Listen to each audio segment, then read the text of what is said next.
Okay. Oh my gosh. Chapter 19, Calling on Dragons, in which they confront the villains. Holy crap. This is for my friend HP Fish 13. Hello. Hi, how are you? Let's talk about cheese more. Um, what am I doing? Oh, um, I believe it's HP Fish 19. Now I'm questioning what number is at the end of that. What is it? Anyway, I'm pretty sure it's AP Fish 13. Chapter 19 is the number of the chapter. A startled expression crossed Antrell's face. Then he smiled smugly and said, "You see, I have taken care of your little spell." Thought Morwen. "I certainly don't believe that. He's probably just out of range. Now how can I get close enough to melt him before he gets suspicious and freezes me? How interesting that Mendenbar sent the two of you to retrieve this." Antrell waved his free hand at the sword and Trouble bristled, instead of coming himself. Don't even start. "It must not be as important to him as Father thought it was. Not that it matters now, even if Father and the others haven't taken control of the castle yet."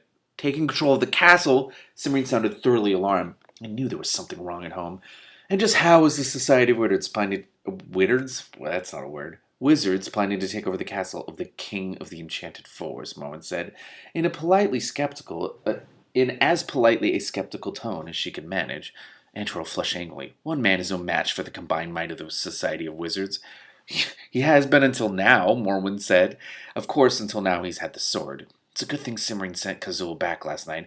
Sounds as if Mendenbar can use the help." "Until now, we had not acted in concert," Antrell said, "but yesterday morning, all of the wizards of the Society of Wizards, led by my father, the head wizard Zeminar, transported themselves to the Enchanted Forest to take the magic that rightfully belongs to us.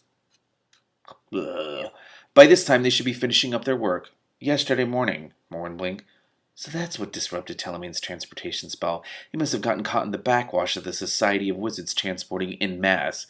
Mendenbar and Kazul are quite capable of handling your society between them," Zimrine said to Antorel, putting up her chin. The wizard frowned.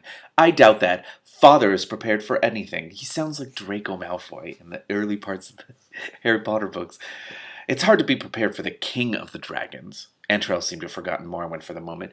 Hoping to move close enough for the melting spell to work, she stepped sideways around the end of the table. Unfortunately, the movement attracted his attention.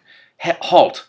Antorel raised his staff and pointed it at her. "Stay where you are, or I'll see to it that you can't move either."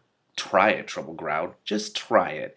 Muffled noises filtered through the door beside Antorel. A moment later, it swung open. Antorel glanced over and moved away as Telemane entered, supporting Brandel with one arm. Brandel's face was a grayish white and his eyes were glassy.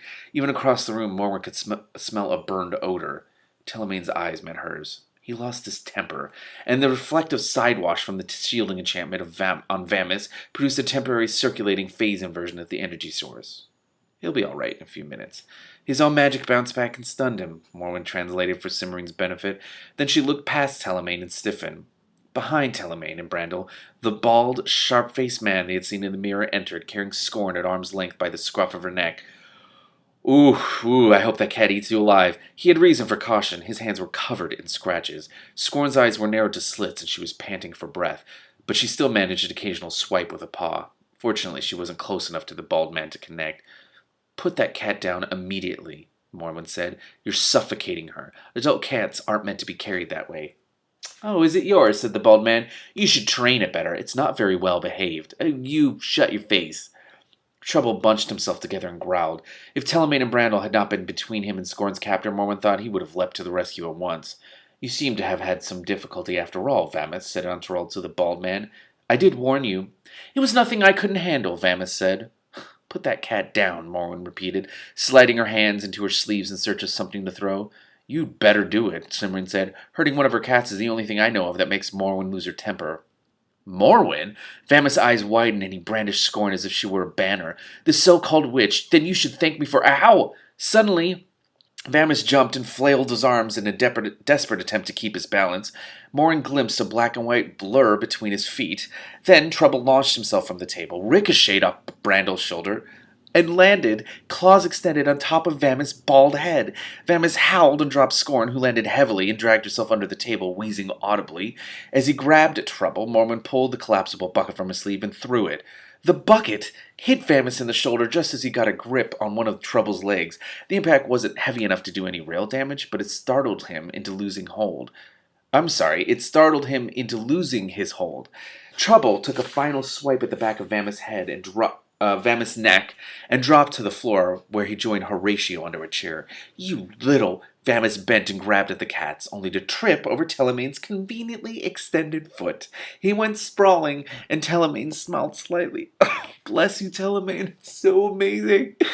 You all right, Scorn? Trouble asked, his voice slightly muffled by the table and chairs. I will be in a minute, Scorn said. She sounded hoarse but angry. Save some of that creep for me. Row, said Horatio, and he wound between the chair legs to Scorn's side, where he began washing her neck. Nothing you can't handle, eh, Vamis? Said Antorel. No wonder you needed our help. You did fine as long as you had to deal with were ordinary townspeople, but you can't handle even one witch's cats. I don't. Ouch! When Vamis looked up to answer Antorel, Horatio had reached out and calmly dug his claws into Vamis' hand. Vamis pulled back out of reach, glared at Horatio, and said, Traditional witches have one black cat. These are clearly not proper witches' cats, and there are far too many of them. Had we had the opportunity to discuss it, I would have advised that witch to dispose of these mongrels and find a more suitable companion. Is that what you called about? Morwen said. No wonder the cats were furious. Do you blame us? Said Trouble. Dispose of these mongrels, indeed. I can see how successful your persuasion would have been, Antorel said to Vamis. There are always those who insist on ignoring great traditions. Vamis said with an attempt at dignity. They are foredoomed to failure. I don't understand his interest. Why does he care? Why? Why do you care so much about this? Of course. You're doing this, Antorel waved at the sword, out of the goodness of your heart. You don't need us to protect you from the fire witches because they're doomed to failure, right? You're as bad as he is, Brandel said, scowling at the wizard. He still leaned heavily on Telemane, but his color was improving rapidly, and his eyes had lost their glassy look. For the first time, Antorel took a good look at Brandel. Fire witch. How fortunate. My staff can use a little more magic, and yours will do... Shit. Yours will do nicely. Antorel stepped forward and raised his staff. Morwen's lips tightened. She was no closer to Antorel than she had been, so she still couldn't make Telemane's melting spell work. Telemane was near enough, but he was very sensibly saving what was left of his magic for the transportation spell that would take them all back to the enchanted forest. Brandel didn't know the melting spell, and Cimmerian was close enough but couldn't move to point her finger because of Antorel's spell. Antorel's spell, wizard's magic.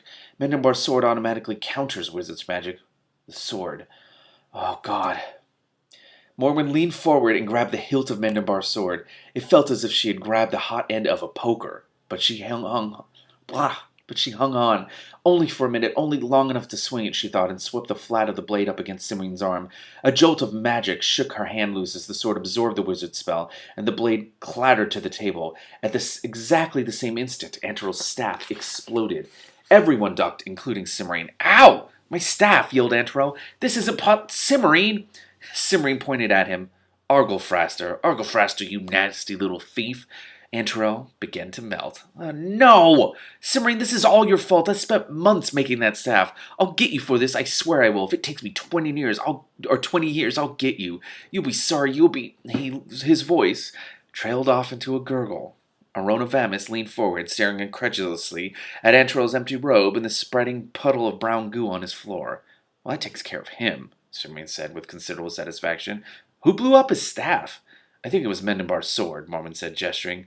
No, said Telemane with utter certainty. The sword was not responsible. I was observing with great care, and the necessary connections for such a serious shift interference were not present. Then who did it? Brandel asked. I suspect you did. Telemane let go of Brandel, waited a moment to make sure the fire witch would not fall over, and then began picking up splinters of Antorel's staff. At this point, it is only speculation, but a fundamental... Can we not talk about Vamis? Someone get Vamis. Anyway. But a fundamental incompatibility between your magic and that of a wizard would account for the phenomenon very nicely. I will be able to say for certain after I do a few tests. Good, said Cimmerian. Do them after we get back. Gingerly, she leaned forward and picked up Mendenbar's sword. Morwen's hand still felt sore, and she could not help flinching, but although Cimmerian held it with obvious care, the sword did not appear to bother her. Sorry. And now we've got this, we can... Not so fast. Arona Vamis had straightened and edged around the table as Antorel melted. Now he picked up a clay pot filled with dirt from the seat of a nearby chair and held it poised to throw. The angry red scratches that covered his hands and head made him look fierce. Put that sword down at once and leave. No, said Simrine. It's my husband's sword, and I'm taking it home. Telemaine, how soon can you do that transportation spell? The initial preparations require a mental effort that Telemaine paused, looking at Simrine, and then said carefully, I'll be ready in a minute or two. Thank you, Simrine said, smiling. Then let Simrine duck! Simrine dodged in response to Morwen's shout, and Arona Vamis' clay pot flew over her left shoulder. For a moment, it looked like a clean miss. Then Simrine yelled in surprise and clawed at her face with her free hand. Even before Morwen saw the pot dangling from nothing at all down Simrine's back, she knew. Oh, fuck. It's an invisible, dusk-blooming choke vine, she said. Everyone stay back, everyone, or it'll grab you too. I warned you, Vamis said. Now will you leave? Get that thing off Simrine. No, not until you leave. I bet he doesn't know how, Trouble said. He kept it from attacking him when he threw it, Scorn objected. He must know something. Shit. Well, why don't you shove him into it and see what happens? Trouble emerged from underneath the table and approached Vamis. Good idea. Morwen stalked around the table to join Trouble. What's a good idea? Vamis said, backing away from them along the far side of the table. You get out of my house, all of you. Aren't you finished yet? Said Killer from the doorway. I thought this wasn't supposed to take that long. What is that? Said Vamis, looking wildly over his shoulder. Killer, said Morwen. Get in here and eat this vine immediately. Isn't that one of the things you say you can't see? Killer said doubtfully, shoving his way through the partly open double doors. You said before that they weren't safe, and what if there are side effects? Eat it, Morwen said. I'll take care of the side effects later. Hurry up. Simrine had kept her grip on the sword, and she was still on her feet, but she was beginning to turn blue. Oh my god, this is chaos. If you say so. Killer stretched out his neck and bit at the air in the back of Simrine. The clay pot crashed to the floor and shattered, spewing dirt and shards of clay, while Killer munched thoughtfully. Not bad. It's much more delicate than I expected from the way it smells, though, and I can't quite place the flavor. He nibbled delicately next to Simrine's ear. Simrine choked, gasped, and began to regain her proper color. Taking 2 or 3 deep breaths, I'm so nervous. She made a series of brushing and pulling motions around her head and shoulders. Hey, said Killer, you're knocking it all over the floor. Simrine coughed and glared at him. That's the idea. But it'll get all dusty.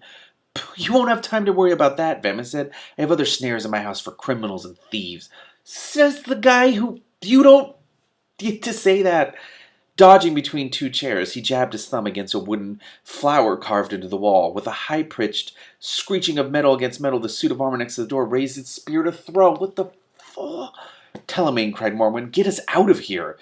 The suit of armor let fly. Simrine evaded the missile easily, but Killer was too large to avoid it quickly.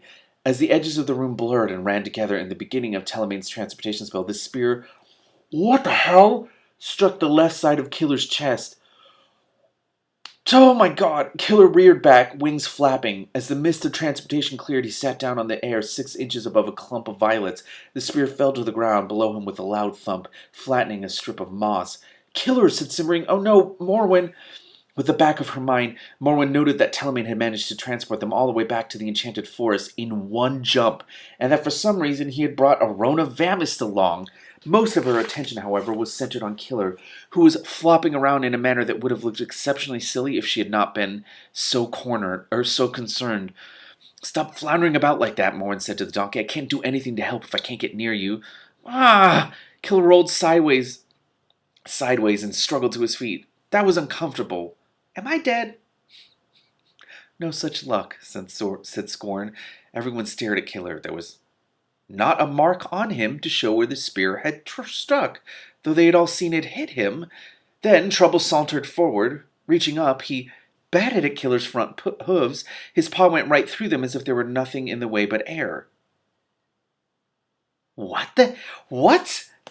That's a handy trick, Trouble said. How'd you do it? Do what? Killer asked. He looked down in time to see Trouble jump through his right leg. Ah, I'm a ghost. Ugh, help! You can't be a ghost, Simrine said. It's the middle of the day. Ghosts only come out at night. Of course. Most of them, Morwen corrected. I knew a ghost once who was afraid of the dark. Oh, so he always appeared at noon. He had a terrible time scaring anyone. Still, I believe you're right about Killer. If I'm not a ghost, why is it that cat prancing through me like this? Killer demanded. What did this book become? Okay, I need to make another video and then keep reading this chapter.